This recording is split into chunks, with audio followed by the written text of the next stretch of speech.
Hello, thank you very much. It's lovely of Afrik to give me that beautiful introduction, and really lovely to be invited here. And it's great to come down and be by the sea, to walk on the beach this evening with Afrik and Michael. It's just a lovely thing for me, so I'm already having a great time.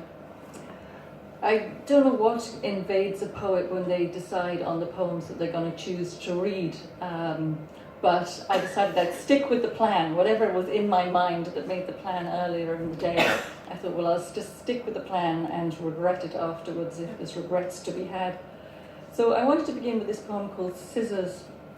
And I wrote it some years ago. Actually, I was traveling through Kerry Airport and I was on my way with some Germans to Germany. And at the airport there was, maybe it's still there, I don't know, a Perspex box full of little round nail scissors, and that was the inspiration for the poem. Scissors.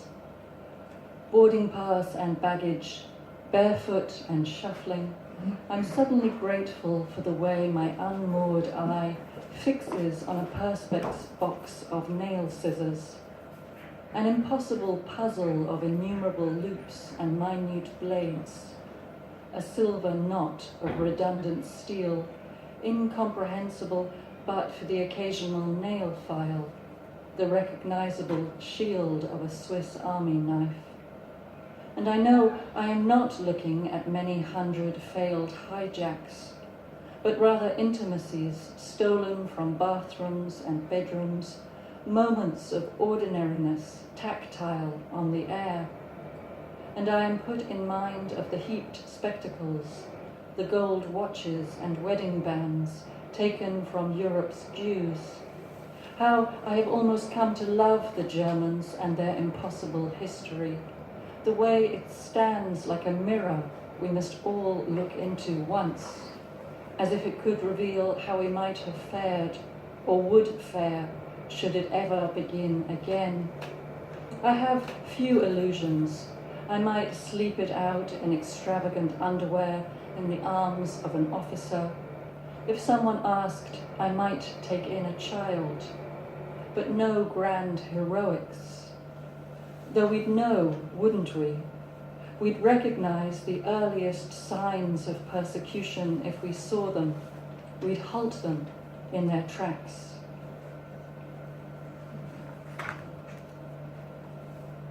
This next poem is actually a love poem. I don't really write love poems very much. And it began at a time when I was getting into a relationship with a man, and I think when you're falling in love with somebody, you're also equally falling into fear of the separation. And my fear about the separation was that he was going to die on me. He was much older than me, and so that was what came into my mind. But he particularly loved Islamic culture, and often we went to Istanbul together, and particularly just celebrated everything that was so beautiful about Islamic culture. And one of the things he loved particularly was food, and we would go into all these restaurants in Istanbul, and they'd always have this amazing display case with all the puddings, the desserts in it. And one of them were these little glass bowls that had everything in them, and I would look at these glass bowls and just not know what it was at all. And it was a dessert that the Turks called ashure.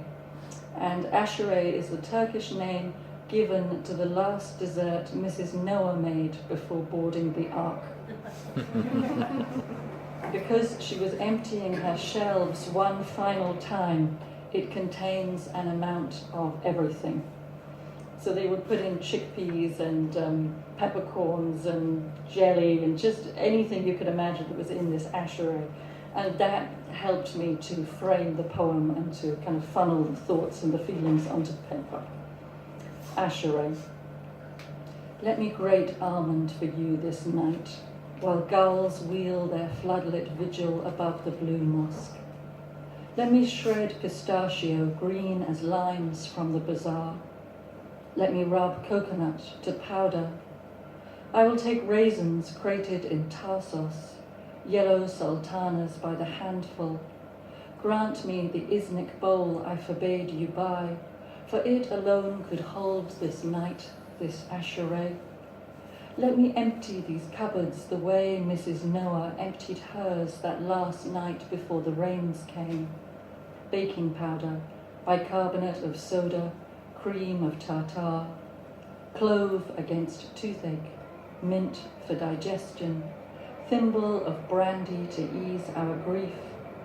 The light is low in this room, soft brown sugar, nutmeg, scent of cinnamon on my skin.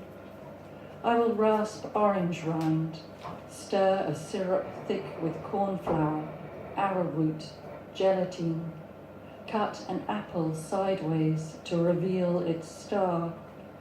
Mrs. Noah took chickpeas, the last rice, last scrape of pearl barley. So who would notice the salt from these tears? Let them fall as I beat egg white, whip cream, fold in flour, jet bead of currant, marron glacé, crystal ginger, nothing too good for this night, this asheray. So if there is a whale, a keen in the mouth, tart as lemon, let it be the morning call to prayer, for they are laying you in the best sheets, my love. Your boat is leaving, everything ship-shape and ready, every last thing prepared.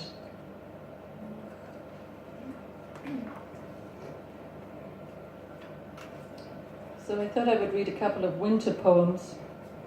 It gets to be about this time of year, and you're in this moment of spring is coming, the snowdrops are up, the daffodils are on their way, and then a whooshing rain and wind comes in, and we're right back in winter all over again. It's November. Winter. I woke to a heron on what used to be my pond, upright and regal in the mess of weed. The once clear surface of the pool was an ugly green, and what lived beneath it was water heavy with clay, the lungs of that clay so clogged with water they could not breathe. The heron put its feet down into that morass the way a tree will put roots into any ground, and it stood waiting while I bathed and dressed, forgetting about its presence, only calling me back to the window hours later to say it waited still, not that it spoke. It was just a heron patrolling the underbelly of the year and finding what it needed and taking wing. Winter is always thus. I wanted to think that bird could draw from my stagnancy a fish, but the heron fed only on the scuttling creatures the hooded crows live by, and I had to remember there are some things that cannot be transformed unless you bring them to nature, and she is kind enough to prescribe a dozen field fairs clearing frosted grass, a fox barking the limits of its territory and claiming you as its own.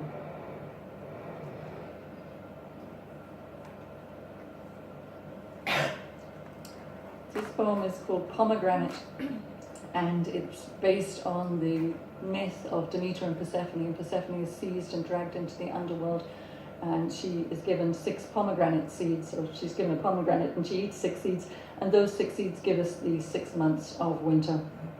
And for me, the poem is kind of about getting older. I never really liked winter. I never really liked bad things or scary things or nasty things or real things. And I think as I got older, I accepted some of those things. So really that's what the poem is about for me. Pomegranate. September was the first, late sun, sudden loss. October brought a language of decay, mushrooms, lichen, liver spots on her skin. She swallowed and birthed November, grey month of continuous rain. And sucking the next seed, she sucked light from the sky, let night conquer December. Not a winged insect alive on the air, she created a January so raw it engendered courage. She put another in her mouth and set free the sharp frosts of February. How bittersweet the pips, their ruby flesh so sensuous, the white seed, tart and bitter. She smiled and winced, tears in her eyes watering in the March wind, her lips stained with sugar.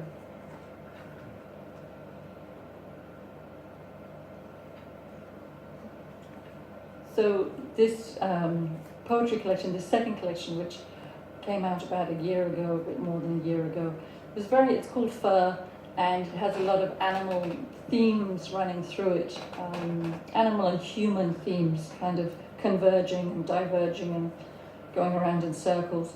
So the word fur for me began to mean a lot of different things. And this poem is called When the Animals Leave, They Take Their Medicine With Them. And Afrik was telling me today this good news that a lot of the animals that I'm telling you here are becoming extinct and not becoming extinct. So there's a little note here that said the last Irish wolf was eradicated in 1786. And I always think that's quite interesting. What would Ireland be like if there were still wolves? And was there a wolf medicine that we lost? In 1950, Britain had 36 million hedgehogs. In 2013, 1 million. And otter, putting down her rudder, ceased to steer. Heron abandoned slow grace. Owl forsook wisdom. Flocks of field birds refused to rise as one. Stag ceased to guard the herd. Fox extinguished her coat's red flame. Squirrel left off prudent reserve. In their pool, the speckled trout gave up camouflage.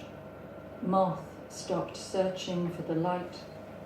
Badger released his jaw and let go the fragile earth. But then some mystery, and otter began again to steer. Heron resumed slow grace. Owl reclaimed foresight. Lark lifted her song above the moor. Again, the bees passed on the steps of their dance. Again, caterpillar entered the chrysalis and took on the arduous task of transformation. Again, badger set a tenacious jaw.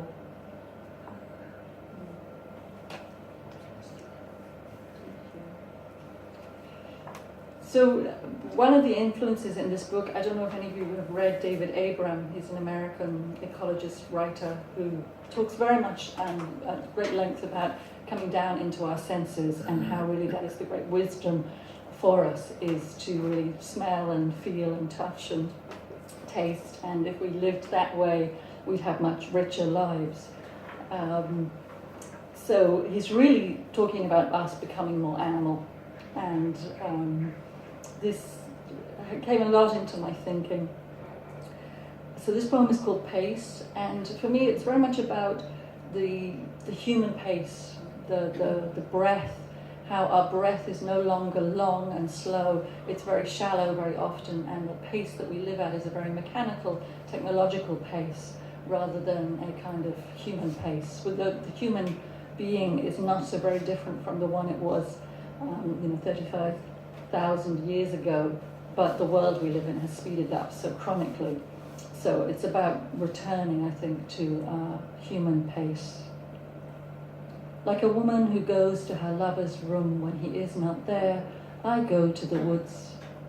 Like a woman laying her hand on each of his possessions and loving him all the more, I walk in the trees and touch pine cone, leaf, feather, husk, always a longing to catch sight of squirrel, badger, deer, the forest pulling me deeper in until the trees reveal it's not a glimpse of wildness that I crave, but more like one of those stories where the stranger welcomed into the family home turns out to be a fox, or the fisherman's wife, after long years of marriage, proves to be a seal.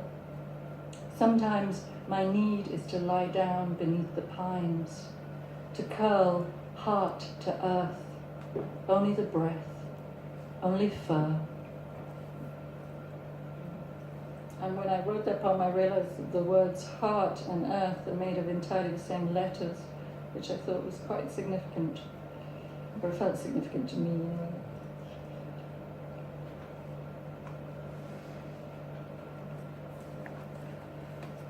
I was talking to Afric earlier about Jung, and Jung has been kind of an influence in my life, Jungian thinking, particularly about, he talks about animals coming to us as messengers and bringing messages.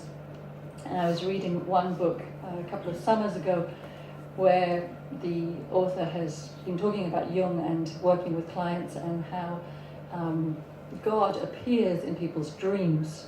And I'd never thought about God. I'd always expected if God was going to come into one of my dreams, God would look like an old man with a beard, as I had been taught that God looked like when I was a child. So God had never come into one of my dreams. But then, thinking about all of these animal things, I started to think, oh, well, maybe God came into my dreams in a different way. So the poem is called Evening Star. I dreamt of whales, huge whales, coming into a bay, coming close.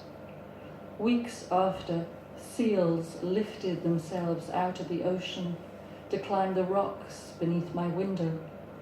Then a rhino appeared. An angry elephant pushed at the car I was driving. That summer I read the Holy Spirit appears to us in dreams. I had expected something that looked like God. But then a river flowed red with copper, and the earth and stones around it were russet too. The alchemists say copper represents Venus, planet and goddess both. Tell me, how does spirit move in your dreams? So, I'm going to read one last poem. And I don't know about you, but certainly where I'm living, things seem to be a little bit more difficult this year than in other years. And people seem to be having challenges in their personal lives and in the global scheme of things. So this is a poem that somehow addresses that. It's called All Year. All year I told myself, listen, that sound in the wind, that's God. And when the soft rain fell, I said, there's God falling in the meadows. I praised the snowdrops, the daffodils, and the tulips when they came. The swallows returned as if those in exile had come home. But all year I got things wrong. I made mistakes that hurt people. I was confused by the state of the world and the actions of others. I complained often and sometimes bitterly. I don't believe I saved anyone's life. But I kept on listening for the sound of God in the wind, kept on watching the soft rain bring God to the meadows. And every morning I read the same small note to myself. Faith, it said, courage. Thank you.